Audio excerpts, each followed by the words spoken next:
Issu d'une riche collaboration au sein de Onyx, ce contenu vous est offert avec joie. Alors, n'oubliez pas d'effectuer ces quelques gestes symboliques que l'on reçoit avec gratitude. Like, abonne-toi et n'hésite pas à commenter. Bonjour, je m'appelle Sébastien Bonhomme et je vous accompagne au cœur de cet exercice spirituel, la 9e clé du tarot. Tandis que le chariot conclut le premier septénaire, l'ermite mène à la fin de la première série décimale des arcanes majeures, qui ne s'achèvera véritablement qu'avec la roue de fortune. Avant de poursuivre, concentrez-vous à quitter l'inessentiel. 3 respirations profondes en conscience vous accompagneront pour entrer en relation profonde avec l'archétype de l'ermite, afin qu'il se révèle depuis l'intérieur de vous-même. Parmi la multitude d'approches du tarot, c'est cette démarche que nous avons retenue pour accompagner les parcours initiatiques que nous donnons en ligne. Cette méthode permet d'intégrer le cœur du message de chaque arcane comme un outil d'évolution personnelle, voire collectif. Voilà notre sage ermite au seuil d'une crise majeure. Arrivé au 9, le dernier chiffre, il s'apprête enfin à changer d'univers pour entrer à l'école des nombres. Ces mois de gestation, incarnés par l'expérience de chaque arcane qui le précède, l'entraînent à accoucher de lui-même, qui, à l'image du fœtus sous dépendance, passe après 9 mois au sein de la matrice protectrice, au stade supérieur de nouveau-né indépendant. Cette mutation, initiée par le 9, correspond d'ailleurs à une géométrie étonnante et aux origines mystérieuses, l'énéagramme. C'est un symbole ésotérique de connaissance de soi. Le 9, résultant du carré de 3, représente la totalité des mondes. Les chiffres 1, 2 et 3 sont les archétypes primordiaux dont sont issus tous les autres chiffres. La série 4, 5, 6 figure le monde de l'humain et la série 7, 8, 9 le monde naturel, le temps, l'énergie, l'espace. Arrivé à ce stade, la perfection découverte au 8e degré nécessite un changement d'état, d'une forme de vie à une autre. La multiplicité invite à retrouver l'unité. Ainsi, le 9 représente la transition du multiple vers le retour à l'unicité sur une fréquence supérieure, encore inconnue, le 10. Quelque peu inquiétant, ce nouvel idéal à venir appelle pourtant à dépasser les limites de l'ego pour s'ouvrir à l'altruisme, au travers d'un dévouement au service de concepts plus larges, voire universels. Notre baladin en voyage revient donc vers l'unicité, mais aguerri d'une riche expérience favorisant le retrait du mental et la stabilité de l'être. Le 1 s'additionnant au 8 évoque le point d'intersection du lemniscate, figurant l'émancipation nécessaire à l'expérience et le retour vers l'unité. La boucle de l'univers s'achève tout en relevant l'importance qu'incarne la justice pour l'ermite, qui, placé à la suite du 8e arcane, semble d'ailleurs l'observer avec attention. Ermite vient du grec eremos, signifiant désert. Mais alors, pourquoi cette erreur orthographique du H ajouté devant le E de ermite? Une faute de frappe? Certainement pas. Certains tarologues s'entendent sur le fait qu'il s'agirait du H du mot hermétisme, rappelant aux disciples l'intérêt d'abandonner toute analyse trop mentale. Mais le mode de transcription particulier du chiffre 9, où une barre a simplement été ajoutée au 8 romain, rappelle à nouveau ce lien avec la justice. Il n'y a pas encore clairement de changement d'état avec l'ermite, mais une évolution du concept déposé en l'arcane 8.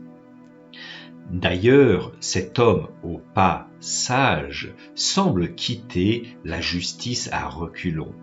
Il s'en éloigne tout en conservant précieusement le fruit de ses expériences passées pour entrer dans cette crise existentielle, qui seulement permettra un véritable changement de forme grâce à la 10e lame. Relié à la lettre hébraïque tête, au T de notre alphabet latin et en graphologie ésotérique à la barre verticale du T, figurant la colonne vertébrale de l'être humain et cette notion de structure. Tête succède à Eit et parle d'une limite protectrice comme un bouclier, quelque chose derrière lequel s'abriter, ou plus communément, une toiture. Avec le 9, la valeur numérique de Tate, nous rencontrons à nouveau l'idée d'une matrice protectrice et enveloppante. Observe ô combien cet ermite semble presque écrasé par le poids de ses vêtements. Tate sécurise donc au risque de se conforter dans des schémas de répétition, des habitudes bien installées à l'intérieur de cercles vicieux qui demanderont un effort d'émancipation. À quitter ces schémas autoprotecteurs qui n'ont plus lieu d'être. Ainsi, l'ermite s'apprête à abandonner une part de lui-même qu'il ne soupçonne pas. Il a déjà traversé tant de remises en cause. Pourtant, ce voile protecteur demeure encore, sans même qu'il en ait conscience, cette enveloppe sécurisante qui permet à l'ego d'aborder le monde, qu'il ressent parfois comme violent, s'est formée depuis son plus jeune âge. Le poids de l'histoire pèse sur les épaules de chaque homme et femme qui ont dû, par nécessité, se protéger de l'extérieur. Et toi, arrives-tu à déceler tes mécanismes de protection? Ces territoires psychiques qui peuvent être des zones encore inconfortables.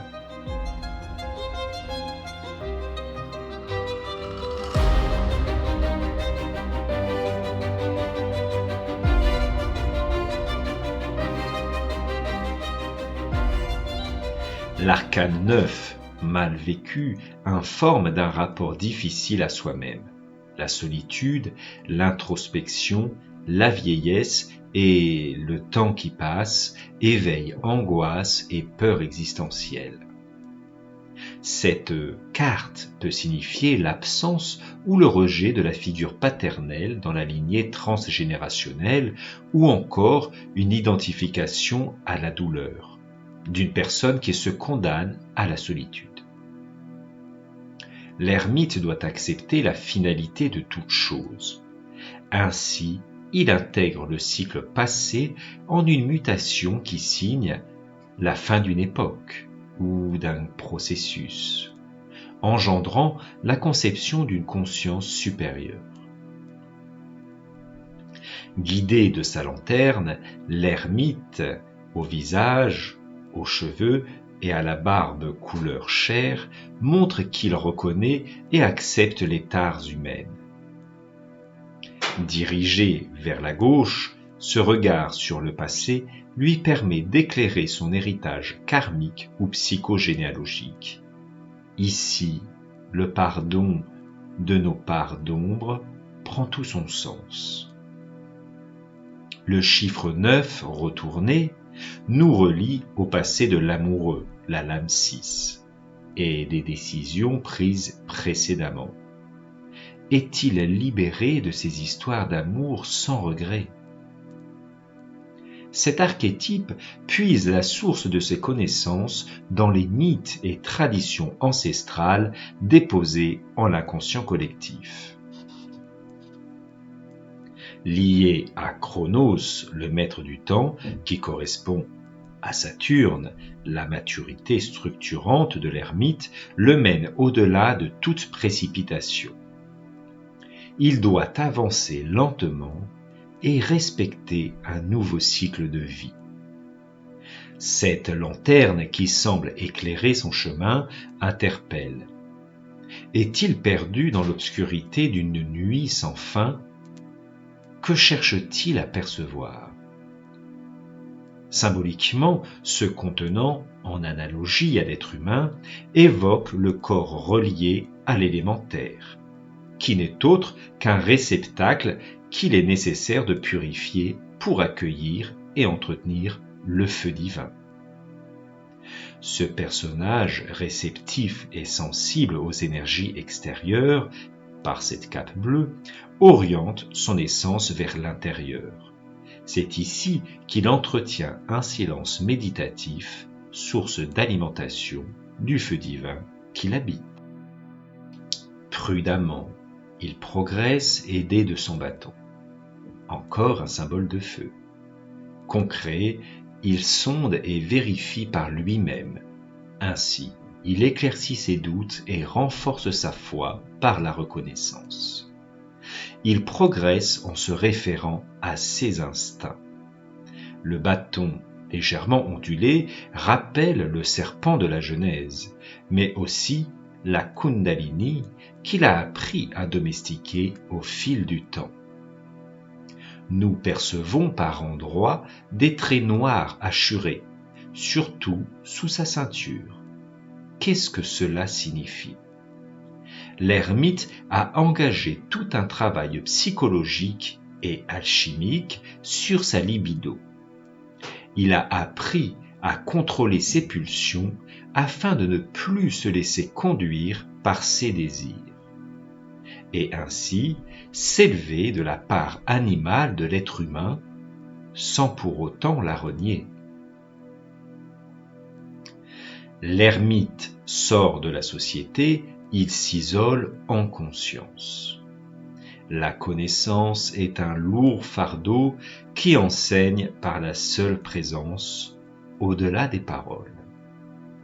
Il est en lien avec la papesse, tous deux cherchent à découvrir la connaissance en s'isolant du monde, à l'écoute d'une harmonie intérieure.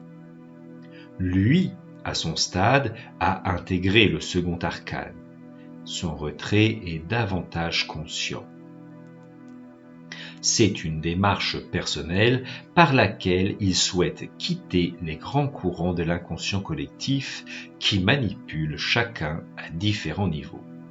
T'interroges-tu sur ce qui pourrait orienter ta destinée sans que tu en sois forcément conscient, comme les modes ou les peurs collectives? Observe-toi sans jugement. À quel point cet égrégore collectif oriente ton destin depuis peut-être des vies et des vies. L'ermite s'éloigne du quotidien. Il ne participe plus à se réaliser par des artifices et des rôles extérieurs. Humble et modeste, il enseigne au travers du silence.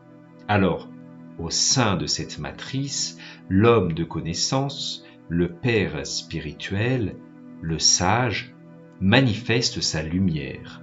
Il illumine le sentier, guidant ceux ou celles qui souhaitent voir et s'ouvrir à la compréhension de ce qu'ils sont profondément. L'homme solitaire peut paraître austère et froid. Pourtant, il n'est pas insensible. Concentré sur l'exercice en cours, il œuvre à l'ouverture de nouveaux concepts, où thèse et antithèse se marient en une vérité unique.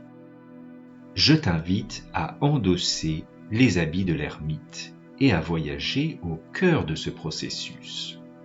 Alors, suis le lapin blanc.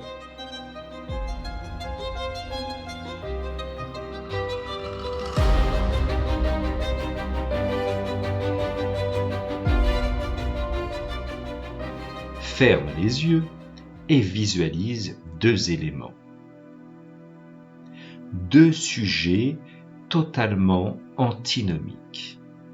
Prends le temps de trouver ton thème.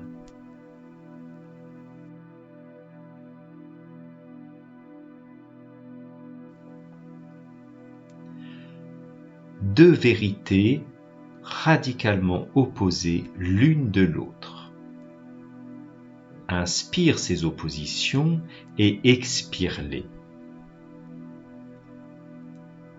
Maintenant, concentre entièrement la force de ton esprit sur chaque élément contradictoire. Œuvre à développer ces sujets grâce à ton intellect. Développe et argumente mentalement chaque aspect à l'origine de cette contradiction évidente jusqu'à épuiser ton mental.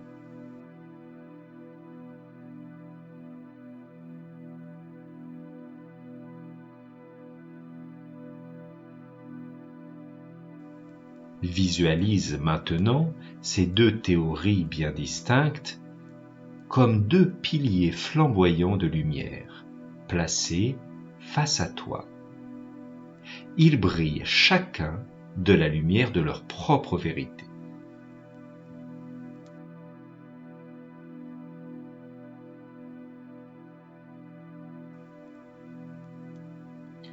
Inspire et expire-les.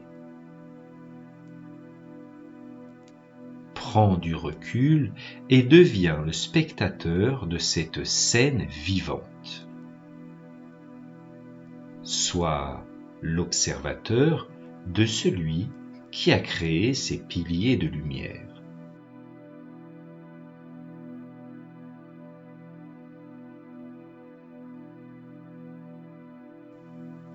Ces deux canaux luminescents représentent le reflet de ta propre lumière polarisée dans la matière. Maintenant, depuis ton rôle de spectateur, conscientise que ces deux canaux brillent au sein d'une profonde obscurité.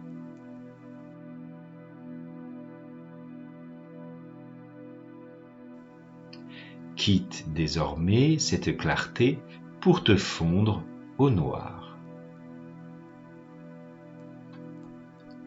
Plonge là.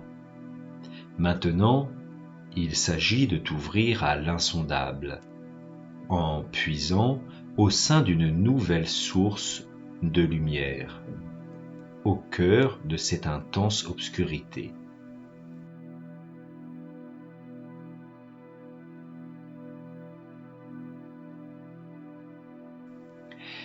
Extraire la lumière depuis les ténèbres ouvre un nouvel espace en toi, de non-dualité. Tu as créé l'opportunité d'entrer dans un esprit de synthèse hermétique, de neutralisation du binaire. Place ton attention à l'arrière du cerveau. Ici, tu peux ressentir le calme de l'être. Tu as créé le vide nécessaire à son expression depuis le cœur. L'ermite résout les antagonismes par l'exploration de son obscurité. Cela met en relief deux aspects de celle-ci. D'une part, les ténèbres involutives, alimentées de l'animalité décadente d'une humanité qui enfante ses propres démons et enfers, liés aux égrégores du bas astral.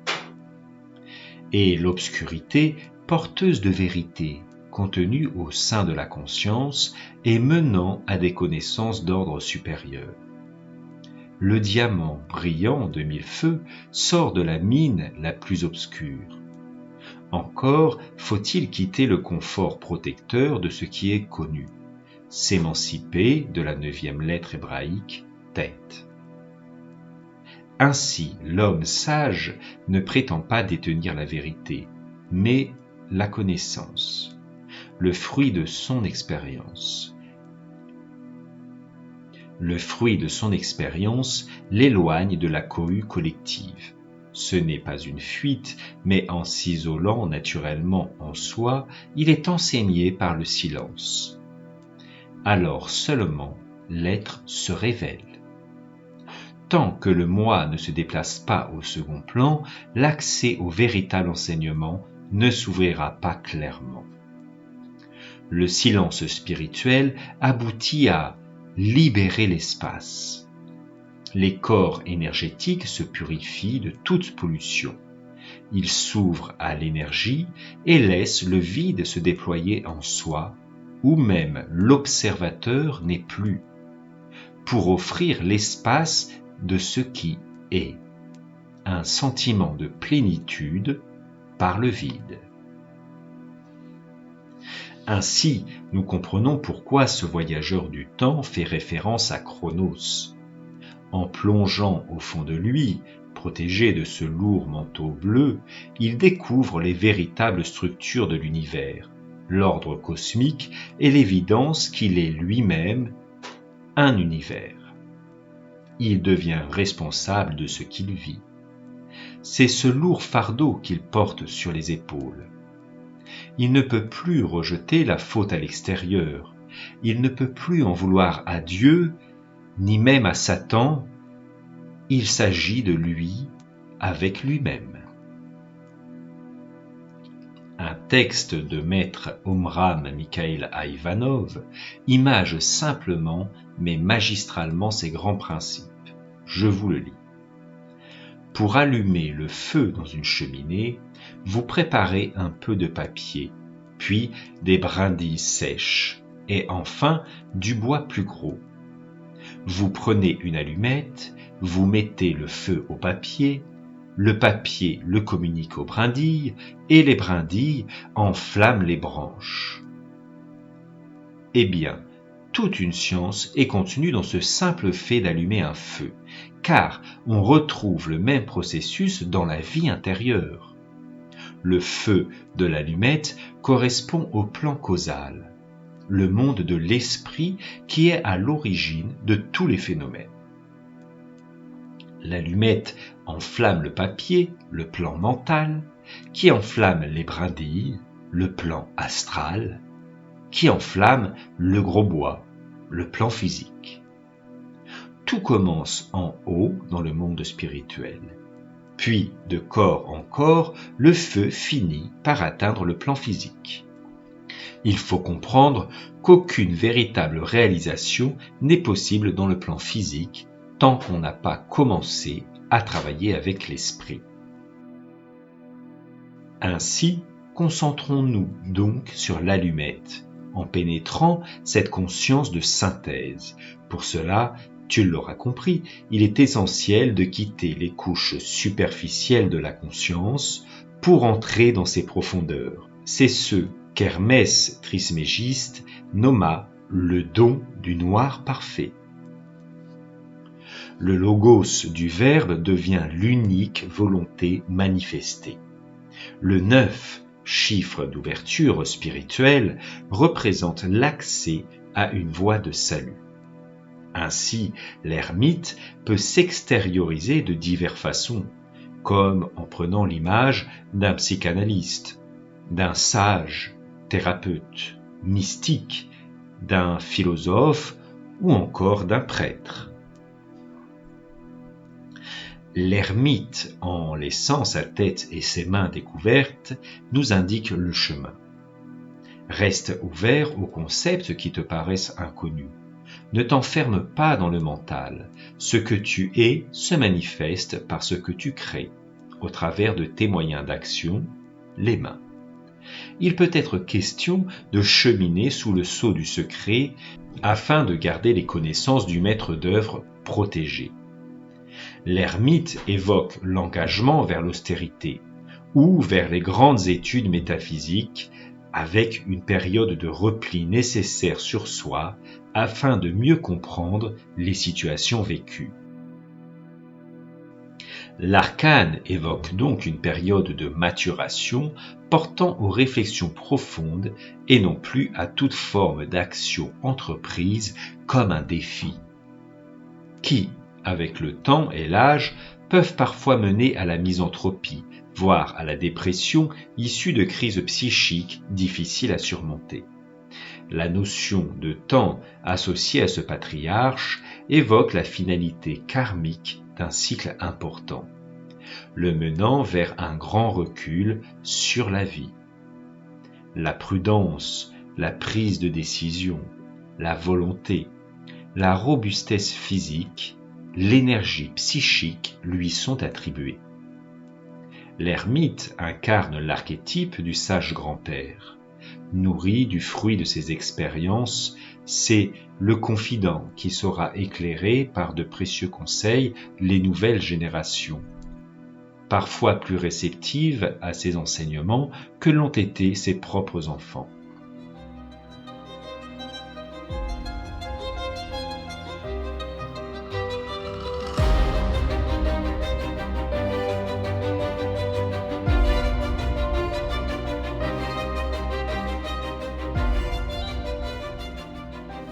Maintenant, je t'invite à observer de nouveau ce manteau et l'envers de sa manche.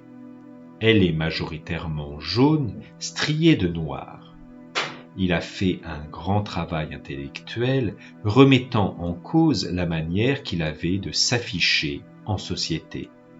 Mais qu'est-ce que cette partie blanche qui semble relier la lanterne à son cœur? Là, nous devinons l'ébauche d'un passage conduisant vers ce centre cardiaque. Mais pour aller justement au cœur de notre sujet, il est nécessaire d'aborder la question du choix du tarot avec lequel évoluer. Et pourquoi nous préférons étudier avec les éditions Grimaud. Car d'après nos observations, cette maison d'édition, installée en France depuis fort longtemps, se rapproche le plus des lignes originales du tarot de Marseille tel qu'il fut créé.